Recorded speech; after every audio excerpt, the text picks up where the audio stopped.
말씀 마태복음 6장 34절 읽겠습니다. 그런즉 너희는 먼저 그의 나라와 그의 의를 구하라. 그리하면 이 모든 것을 너희에게 더하시리라. 그러므로 내일 일을 위하여 염려하지 말라. 내일 일은 내일이 염려할 것이요 한날의 괴로움은 그날에 족하니라. 하나님의 말씀입니다. 저는 목회하는 과정에 실패하는 사람들을 너무 많이 봐왔습니다. 또 그런 데를 찾아다녀서 그렇기도 합니다. 30살에 청계천 빈민촌에서 시작할 때에 빈민촌이란 곳이 실패한 사람들의 마을입니다. 또 그 사람들 철거될 때에 철거민들과 남양만 간척지에 내려가서 전국에서 1200세대가 모여서 15개 마을을 이루고 살았는데 다 실패한 사람들이 중심이었습니다.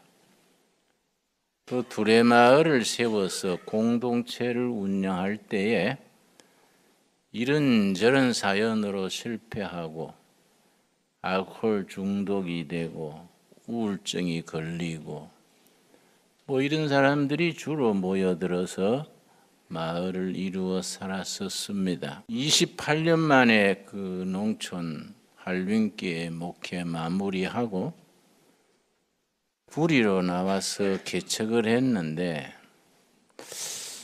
구리가 서울 변두리에 있는 도시지요.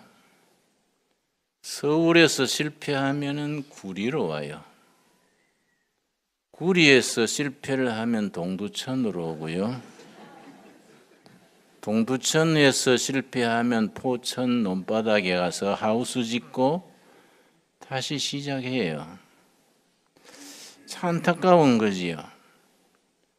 우리 신앙인들이 오해하는 게 있습니다. 예수 믿고 성령 받고 은혜 받으면 다 성공할 것으로 생각합니다. 물론 영적으로는 일리 있지요. 그러나 예수 믿고 구원받고 성령 받았다고 세상적으로 성공으로 이어지는 건 아닙니다. 은혜 받고 교회 생활 잘 하는데 여전히 빚더미에 앉고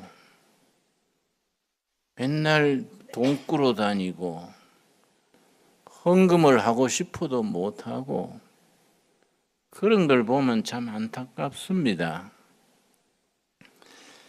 그래서 내가 살피기를 성공하는 데는 성공하는 비결, 법칙이 있다.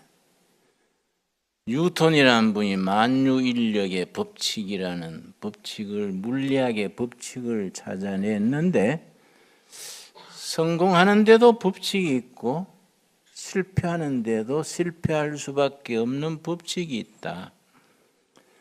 그러니까 성경을 읽으면서 성경은 우리가 영적으로는 물론 인간적으로, 가정적으로 삶에 성공할 수 있는 법칙, 비결을 가르쳐 준다. 저는 그렇게 읽습니다. 지난 주일 제가 성공하는 사람들의 조건으로 2가지, 작은 일을 성실하게 치밀하게 한다. 기초, 기본, 현장을 철저하게 다진다. 이런 걸 제가 말씀드렸습니다.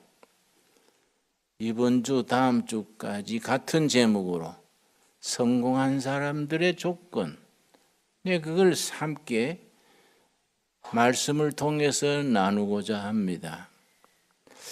제가 청계천에서 빈민촌 선교할 때요, 한 가정이 자꾸 애들이 감기가 걸려요. 감기 걸리면 꼭 나한테 데려와서 안수기도 해달라 그래요. 그래서 안수기도도 좋은데 왜 자꾸 애들이 감기가 안 끊어지나요? 근데 그러고 집에 갔는데 가서 보니까 세상에 주방에 행주인지 걸레인지 구분이 안 가요. 행주를 걸레처럼 그렇게 또 쓰고 또 쓰고 하니 그게 뭐 균 덩어리지요. 그러니까 아이들이 감기가 끊어질 수가 없지요. 그러니까 가정주부한테 이러면 안 됩니다. 이거 물에 팍팍 삶아서 균을 다 죽이고 바짝 말라가지고 그래 쓰셔야지. 자꾸 이러면 병 걸릴 수밖에 없지요. 그러고 내가 개인 주머니를 털어서 행주를 5개 사서 그 집에 신방을 갔습니다. 하루 하나씩 쓰세요. 하루 수건은 팔팔 끓는 물에 삶아서 말려서 그 다음 날은 또 새 거 쓰고 5개를 돌아가면서 쓰면은 그러면 훨씬 건강에 좋을 겁니다. 근데 보면요, 이부자리를 이렇게 농에다가 넣었는데 농을 열면 이부자리를 어떻게 또르르 말아서 집어넣고 닫아놔서 농을 열면 이부자리가 툭 떨어져요. 착착 계세요. 딱 모서리 맞춰서 제대로 정갈스럽게 그렇게 하세요. 그리고 신발장이요, 내가 감옥에서 배웠습니다. 같은 방에 있던 절도범이요, 누구 집에든지 담 넘어 들어가면 신발장을 먼저 열어본대요. 신발장이 깨끗한 집은 나온대요. 그런 집은 잠기도 밝고 현찰도 은행에 있고 보석도 별로 없다는 거예요. 신발장이 깔끔한 집은 그냥 나와버린답니다. 신발장이 막 여름신, 겨울신, 뭐 장화, 우산 뒤섞여 있으면 그건 밥이래요. 그런 집은 현찰도 구석구석에 있고 잠기도 어둡고 그건 실컷 뒤져가지고 한숨 자고 나와도 안전하다는 거예요. 내가 그 얘기 듣고 감옥서 나온 뒤에 교인들 집에 가면 신발장 검사를 해요. 이 신발장이 뒤숭숭하면 이건 도둑들 집이요. 그러면 아이 우리 집은 도둑들도 갖고 갈 것도 없어요. 그러지 마세요. 제대로 삽시다. 깔끔하게 질서가 있어야지. 질서가 정리정돈이 된 사람이 성공하는 겁니다. 정리정돈이 안 되는 사람은 정신상태 자체가 성공으로 가기 어려운 겁니다. 그래서 우리나라 크리스찬 기업 중에 아주 모범 기업이 있습니다. 이랜드라고 아시지요? 1980년 2평짜리 사무실에서 시작했습니다. 근데 그 박성수 회장이라는 분이 건강도 안 좋은데 참 신앙적인 분이에요. 그 회사의 창립 정신 중에 한 가지가 정리, 정돈, 청결, 위생. 정리, 정돈이 회사 창립 정신이에요.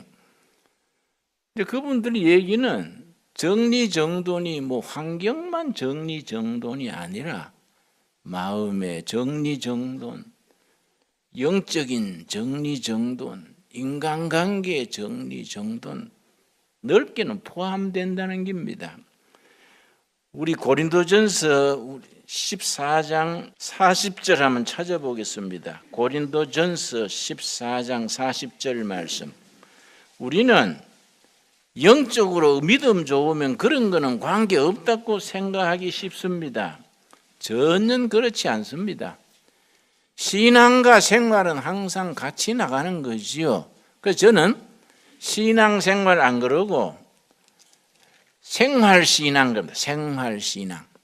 생활 속에 신앙이 있고 신앙 속에 생활이 있고 그 바탕 위에 산업이 일터가 연결이 돼야 크리스찬다운 삶이 열매 맺는 겁니다. 자, 고린도전서 14장 40절 우리 한번 같이 읽겠습니다. 모든 것을 부음 있게 하고 질서 있게 하라. 정리정돈 질서가 있어야 됩니다. 성경은 분명히 말합니다. 질서의 하나님. 우리 하나님은 질서의 하나님이다. 뒤죽박죽 신발장 엉클어져 있듯이 그런 하나님은 아니다. 질서의 하나님. 정리정돈을 제대로 하는, 온 우주 만물이 질서를 따라서 움직이지 않습니까? 성도들의 생활이 질서의 하나님을 모시고 질서가 있게 정리정돈이 돼야 됩니다. 그렇다고 내가 여러분 빈민촌 교인들도 아닌데 내가 가서 여러분 가정 가서 행주 검사해야 되겠습니까? 여러분 뭐 이불장 열어보아서 그리 할 수 있습니까? 정리정돈 지금부터 하셔야 돼요. 그런데 아이젠하워 법칙이라는 게 있습니다. 정리정돈의 아주 대표적인 법칙입니다. 미국 대통령이 새로 백악관에 들어가면요, 그거부터 시작합니다. 아이젠하워 법칙. 이 무슨 법칙이냐면은 아이젠하워 대통령이 대통령 되기 전에 2차 대전 때 연합군 사령관이랬습니다. 1944년 6월 달에 노르만디 상륙 작전을 하는데 당일날 움직인 군대만 50만 명이에요. 연합군 50만 명을 노르만디에 상륙하는데 얼마나 복잡합니까? 아이젠하워 사령관이 그걸 잘 질서정연하게 잘 지휘력을 발휘해서 그래서 2차 대전을 끝낼 수 있게 했지요. 그 미국 대통령들이 백악관에 들어가면은 아이젠하워 법칙 그거부터 하는 거예요. 어떻게 하느냐 하면 뭐 대통령뿐 아닙니다. 우리 개인 가정, 개인 사무실, 기업 다 이게 적용될 수 있는 법입니다. 여러분 방에다가 방바닥에 열십자를 긋습니다. 크게 방 전체에 열십자를 긋고 1, 2, 3, 4 번호를 붙입니다. 집안에 있는 책상에 있는 서류, 옷장에 있는 거, 뭐 구석구석에 찡겨 있는 거 전부 한테 합칩니다. 그 주황에다가 전부 쏟아 넣습니다. 전부 주황에다가 쌓아놓고 4가지로 분류하는 겁니다. 이걸 아이젠하워 법칙 그럽니다. 1번에는 당장 버릴 것, 제 1번에다가 전부 쌌습니다. 그 옆에 쓰레기통 놓고 2번에는 내가 직접 안 하고 부탁하면 될 것, 자식한테 부탁하든지 비서한테 맡기든지 참모한테 맡기든지 다른 사람이 대신 해줄 수 있는 것 2번입니다. 2번. 지금 당장 해야 될 것, 지금 내 자신이 지금 해야 될 것 3번에 쌌습니다. 4번은 서류나 영수증이나 이런 것들 철하고 보존해야 될 것, 또 일을 천천히 시간을 두고 할 수 있는 것 4번에다가 배치합니다. 이걸 몇 시간 걸려도 그것부터 하는 겁니다. 전부 주황에 모아가지고 전부 4가지로 분류합니다. 분류가 끝나면요, 당장 버려야 될 것부터 실어내서 버리고 맡겨도 될 수 있는 것들은 당사자들을 불러서 맡깁니다. 책임지고 하라고 맡깁니다. 그리고 자기가 꼭 해야 될 일부터 하나하나 처리합니다. 그리고 서류니 영수증이니 이런 거 철하고 정리해야 될 것, 이런 것들이 이제 차근차근 합니다. 이게 간단한 것 같지만은 중요한 거지요. 그러니까 아이젠하워 법칙이라는 이름까지 붙어서 모든 정리정돈의 하나의 기준이 됩니다. 여러분, 오늘 집에 가서 실천할 수 있기 바랍니다. 집안이 뒤숭숭하게, 어떤 사람은 내가 집에 신방 갔더니 세상에 이게 사람 사는데요, 송아지 사는데요, 이 도대체가 왜 이렇게 무질서요? 그랬더니 아이고 목사님, 요새 애들이 그래요. 자고 나서 몸만 강아지처럼 빠져나가 버리고 그냥 엉망을 해요. 그래서 그 애들 탓할 게 아니라 애들은 부모한테 배우는 겁니다. 그러고 자식을 사랑하거든 가르치세요. 붙들고 밥을 굶기더라도 이거 제대로 하라 하세요. 이래 키워놓으면 집에 송아지 키우는 거지 사람 키우는 게요. 아이고 목사님 그런 말씀만 전하면 무슨 그런 말씀이 어디에 있습니까? 응? 생활에 앞뒤가 없는 질서 없는 말씀이 어디에 있습니까? 안 그렇습니까? 그러면 우리 신앙생활이요 앞뒤가 없고 규모가 없고 품위가 없고 질서가 없는 겁니다. 하나님은 질서의 하나님인데 신앙인들은 살아가는데 질서가 없이 뒤죽박죽 돼 있으면 됩니까? 여러분 특별히 자매님들이 신경 써야 될 게 있습니다. 냉장고에 넣어놓으면 백날이 가도 괜찮지 설마 그런 생각 안 하겠지요? 가족들 잡으려고 작정하는 거지요. 냉장고는 냉장고에 균이 있습니다. 오래되면 그게 상해요. 그걸 먹고 식구들이 뭐 토사광난 일으키고 병원에 다니고 그런 일이 비일비재합니다. 여러분 하나님은 정리정돈하시는 하나님. 내가 여러분 가정 가서 행수검사 하겠습니까? 그 청계천 빈민촌도 아닌데 뭐 내가 뭐 내 돈 들여 행주 사다가 하고 그런 시대는 지났지요. 우리는 뭐 다 건전한 사람들이니까. 그러나 다시 새롭게 생각하고 하나하나 기초부터 질서정연하게 해야 합니다. 여러분 동의하시지요? 여러분 이게 생활신앙이에요. 생활신앙. 생활 속에 신앙이 있고 신앙에 생활이 있고 그 바탕 위에 산업이 반듯하게 나가야 우리가 살아가는 게 크리스찬답지요. 여러분 출애굽기 18장 보면요 모세가 이걸 뒤죽박죽 정리정돈하지 못하고 혼자서 쩔쩔매던 때에 그 장인 이드로가 와서 지도를 해줍니다. 출애굽기 18장 다 찾아보겠습니다. 출애굽기 18장 14절 말씀. 이런 말씀은 성경이 영적으로 구원받는 책이지만은 생활의 교과서입니다. 생활 속에서 말씀이 우리에게 교훈을 주는 겁니다. 우리 유치원부터 초등학교 학교에서 이걸 배워야 되는데 이런 걸 가르치지 못하지요. 출애굽기 18장 13절 말씀. 그래서 내가 미국을 갔더니 미국은 중고등학교 남학생들도 가정시간을 다 필수예요. 미국은 남녀 전부 다 가정 과목이 다 필수입니다. 필수. 그리고 학생들이 다 목공을 배워요. 그런 게 참 교육의 실천적인 거 아니겠습니까? 자, 출애굽기 18장 13절. 이튿날 모세가 백성을 재판하느라고 앉아 있고 백성은 아침부터 저녁까지 모세 곁에 서 있는지라. 모세 장인이 모세가 백성에게 행하는 그 모든 일을 보고 이르되 너가 이 백성에게 행하는 일이 어찌 됨이냐? 어찌하여 너가 홀로 앉아 있고 백성은 아침부터 저녁까지 너 곁에 기다려 있느냐? 모세 장인은 이드로입니다. 미디안 제사장 이드로입니다. 물론 전주 이씨는 아니고요. 그냥 이드로지요. 이드로가 모세 장인인데 아주 지혜로운 분입니다.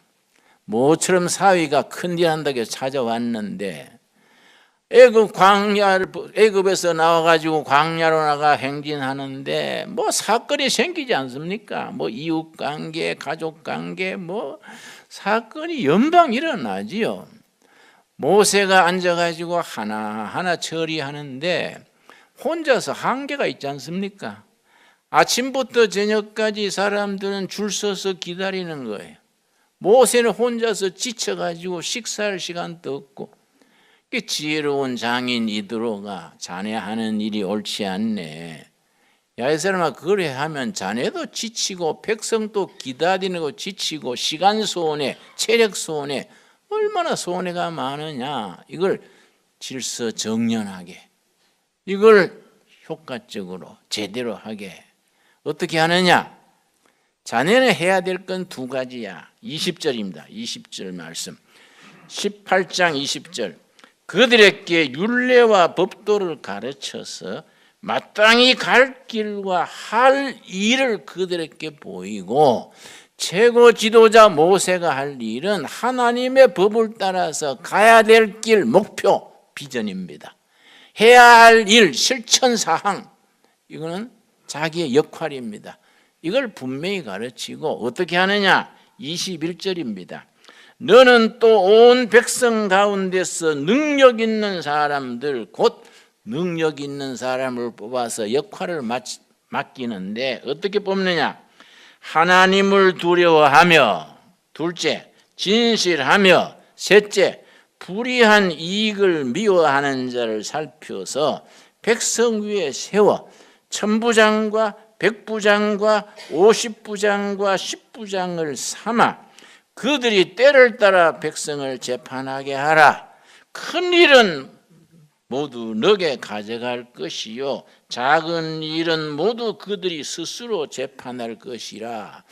이렇게 장인이 지도를 했더니 모세가 그걸 잘 받아들였습니다. 그래서 권하는 대로 세 가지 기준으로 사람을 뽑아서 천부장, 백부장, 50부장, 10부장 그 능력을 따라서 배치를 해서 작은 일은 그저 앞뒷집에 소소한 일은 10부장이 해결하고, 또 마을에 그저 큰 일은 50부장, 100부장이 하고, 큰 일은 천부장이 하고, 그것도 안 되는 큰 일은 모세가 해결을 하고, 그렇게 질서정연하게 일사불란하게 하니까 이스라엘 공동체가 물 흐르듯이 잘 흐르게 된 겁니다. 그런데 그렇게 하면서 사람을 뽑아서 맡기는데 그 사람들의 능력을 따라서 사람을 뽑는데 세 가지 기준을 이드로가 제시했습니다. 첫째 뭐 그랬습니까? 하나님을 두려워하는 사람. 둘째가 뭡니까? 진실한 사람. 셋째가 뭡니까? 부당한 이익을 탐내지 않는 사람. 오죽해서 우리나라에 뭐 김영란법 이런 게 생겼겠습니까? 하도 이게 앞뒤가 없고 부패가 하고 뭐 이렇게 하니까 그런 법까지 만들었지요. 그러나 뭐 김영란법이 있다고 되겠습니까? 사람들이 다 머리가 좋아서 법을 빠져나가는 데는 미꾸라지요. 요즘 말로 번역해서 우리가 적용하면 이 세 가지입니다. 첫째는 하나님 앞에 신앙심이 깊을 것. 둘째는 자기 분야의 전문성, 프로페셔널리즘, 전문성이 있을 것. 세 번째는 그 사람 자체가 원칙에 충실한 진실성이 있을 것. 이 세 가지를 기준으로 사람을 뽑아서 그 사람의 능력에 따라서 천부장, 두 번째 뭐이지요? 백부장, 세 번째 50부장, 마지막으로 10부장 일을 맡겨서 일을 다 분담을 해서 역할을 하고, 모세는 아주 백성들이 나가야 될 길, 해야 할 일, 그걸 확실하게 말씀을 기준으로 그걸 움직였습니다. 여러분 참 우리가 성경 말씀이 우리에게 이런 점에서 인생 살아가는 기준이 되지 않습니까? 말씀이 우리 삶의 기준이 돼서 말씀을 따라 우리가 삶에 질서가 있어야 돼요. 질서가 없이 앞뒤가 없이 그렇게 살아가면은 하나님이 축복을 하셔도 축복을 우리가 누리지를 못하는 겁니다. 그래서 내가 청계천 있을 때 한 가정이 교회 집사님인데 여전도의 회장이에요. 뭔 수입이 생겼는가 갑자기 소고기를 20건을 사가지고 이걸 굽는데요. 그 판자촌은 집이 딱딱 붙어 있습니다. 한 집에서 고기를 구워대니까 온 동네 불고기 냄새가 뭐 진동을 하지요. 동네 사람들이 속이 상해가 언님이 고기 안 먹어본 놈이 있나? 왜 이래 냄새 피워샀냐? 짜증을 내고 그 집 쳐다보고 한마디씩 해요. 고기를 구워가지고 나한테도 한 접시 가져왔어요. 그래 웬일이요? 그랬더니 아이고 뭐 걱정 말고 드십시오. 전도사님 우리 위해 고생만 하시고 드십시오. 나도 뭐 모처럼 뭐 목에 기름칠 했지요. 예. 좋았는데요. 온 동네 고기 쫙 돌리고 뭐 좋았어요. 그런데 그 여집사님이 3일 뒤에 사택에 쌀 꾸러 왔어요.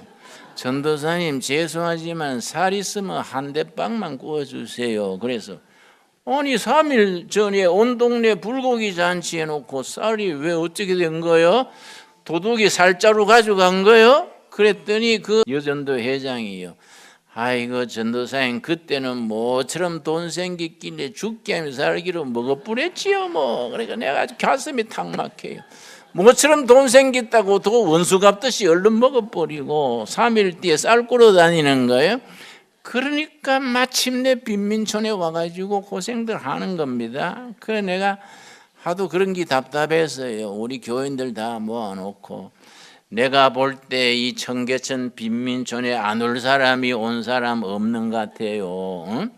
돈 좀 생기면 낭비해 버리고 시간 나면 나이롱 뻥이나 하고 애들 학교도 안 보내고 직장 보내가지고 몇 푼 받아오면은 그걸 포사리 손에서 빼내가지고 술 마셔버리고 이런 게 마침내 이 빈민촌에 모이는 거 아니요. 그랬더니 그것도 듣기 싫어해요. 내가 그러니까 그렇게 말씀하시면 전도사님도 마침내 이 동네에 왔네요. 그래서 그건 말이 됩니다. 그건 말이 돼요. 그건 말이 되는데 여러분 그러면 예수 믿고 은혜 받았다고 빈민촌을 벗어나느냐? 그게 아니에요.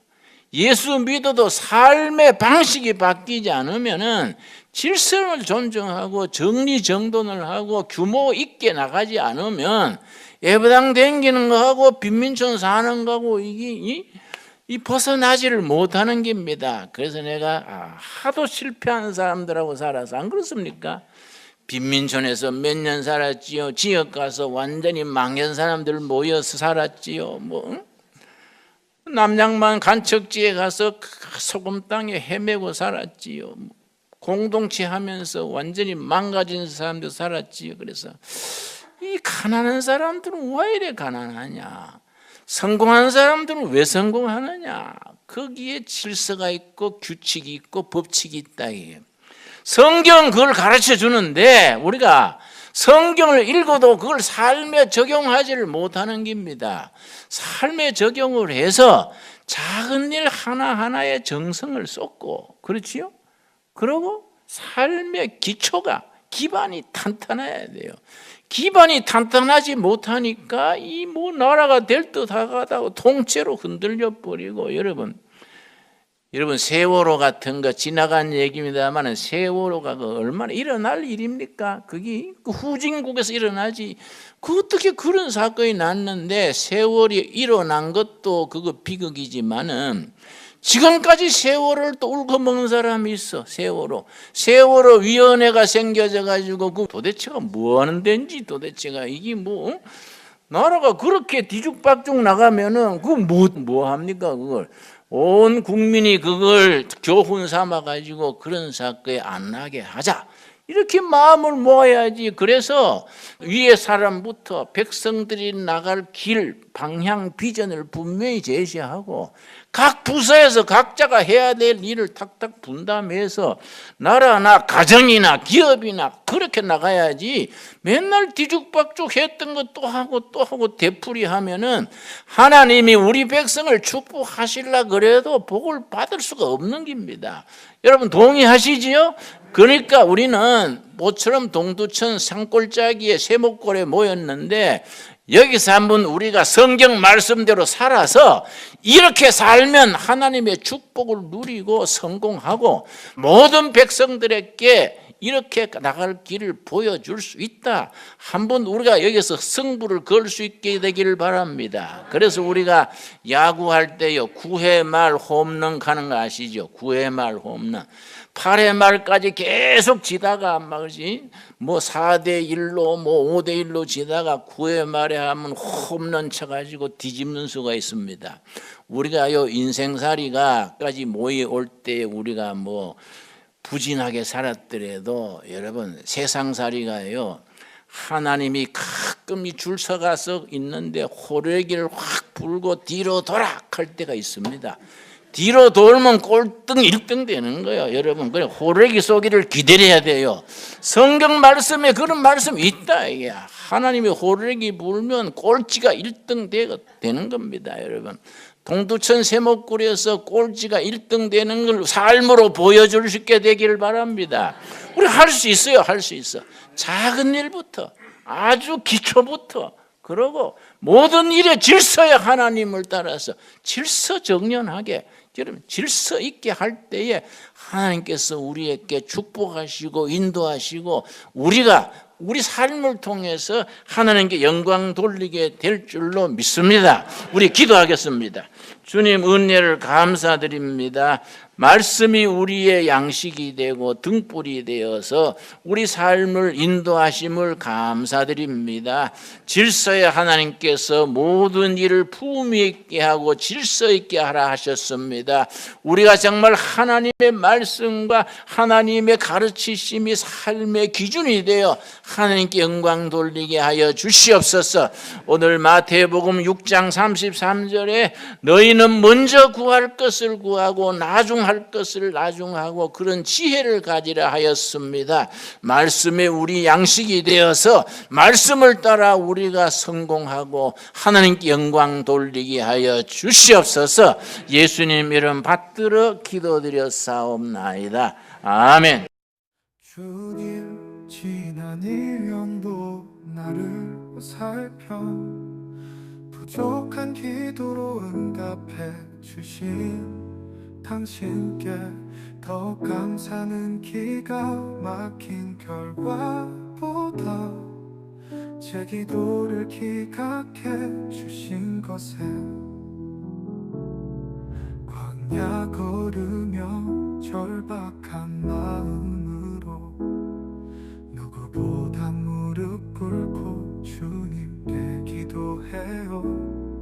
마음의 기쁨보다 침묵하시며 주님의 은혜를 배워요. 감사합니다 주님, 지난 1년 동안 부족한 나를 보살펴 주셔서 더욱 감사는 기각하신 순간들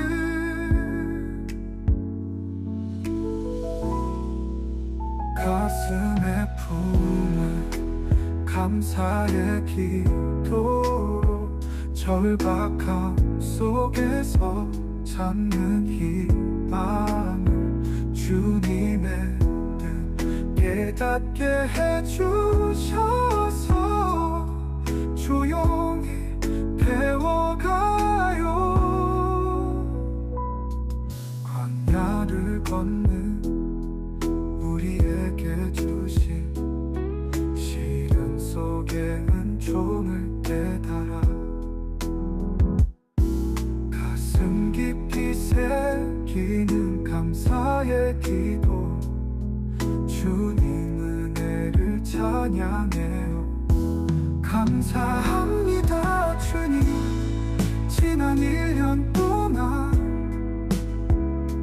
부족한 나를 보살펴 주셔서 더욱 감사는 기각하신 순간들 감사합니다 주님, 지난 1년 동안 부족한 나를 보살펴 주셔서 더욱 감사는 기각하신 순간들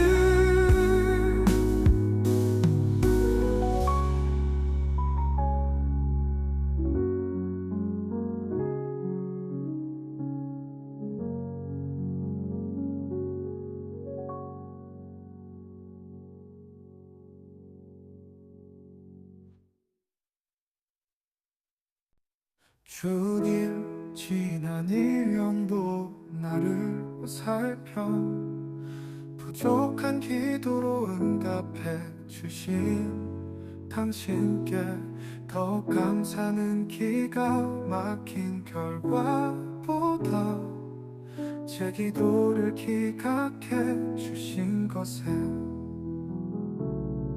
광야 걸으며 절박한 마음으로 누구보다 무릎 꿇고 주님께 기도해요. 마음의 기쁨보다 침묵하시며 주님의 은혜를 배워요. 감사합니다 주님. 지난 1년 동안 부족한 나를 보살펴 주셔서 더욱 감사는 기각하신 순간들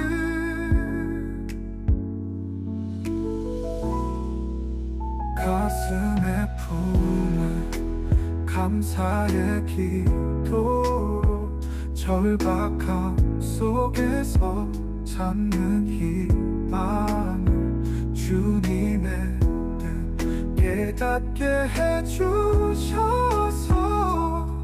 조용히 배워가요. 광야를 걷는 우리에게 주신 시련 속에 은총을 깨달아 가슴 깊이 새기는 감사의 기도 주님 은혜를 찬양해요. 감사합니다 주님. 지난 1년 동안 부족한 나를 보살펴 주셔서 더욱